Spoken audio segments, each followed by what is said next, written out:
బెంగ పెట్టుకోకమ్మా, వచ్చి నా వీపు మీద కూర్చో అన్నారు. అంటే అమ్మ చూసిందిట, పక్కున నవ్వింది. వానరుని యొక్క చేష్టితమును బయట పెట్టాడో ఎందుకని? అప్పటికి స్వామి చిన్నవారై ఉన్నారు, పిల్లి పిల్లంత వారై ఉన్నారు.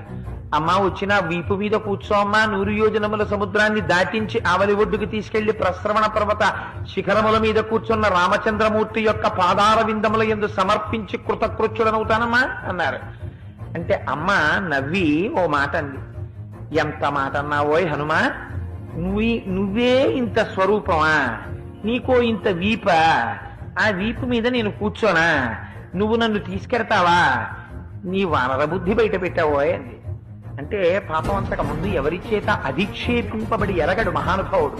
అంత మాట అనేసింది అమ్మ నన్ను, ఇదే నా స్వరూపం అనుకుంటోంది, నా స్వరూపం ఏమిటో అమ్మకి చూపించాలనుకున్నాడు. మెరుమందర సంకాశౌ భవౌదీప్తానల ప్రభ అగ్రతవ్యవతస్తే చ సీతాయా వనరోత్తమ. ఒక్కసారి మేరుపర్వత శిఖరాలు ఆకాశాన్ని చుంబిస్తూ ఎలా ఉంటాయో అంత స్వరూపాన్ని పొందేసి పెద్ద పెద్ద పాదాలతో, పిక్కలతో, మోకాళ్లతో, బలిసినటువంటి తొడలతో, సన్నటి నడువుతో, విశాలమైనటువంటి వక్షస్థలంతో, శంఖం లాంటి కంఠంతో, కాల్చిన పెనం లాంటి ముఖంతో, వాడి అయినటువంటి కోరలతో, పచ్చటి కన్నులతో, పెద్ద శిరోజములతో, మహానుభావుడు పరిగల వంటి భుజములతో, పెద్ద పెద్ద వేళ్లతో, అంతంత అరిచేతులతో స్వామి నిలబడేటప్పటికీ అంత పైకి చూసి అమ్మ ఆశ్చర్యపోయింది.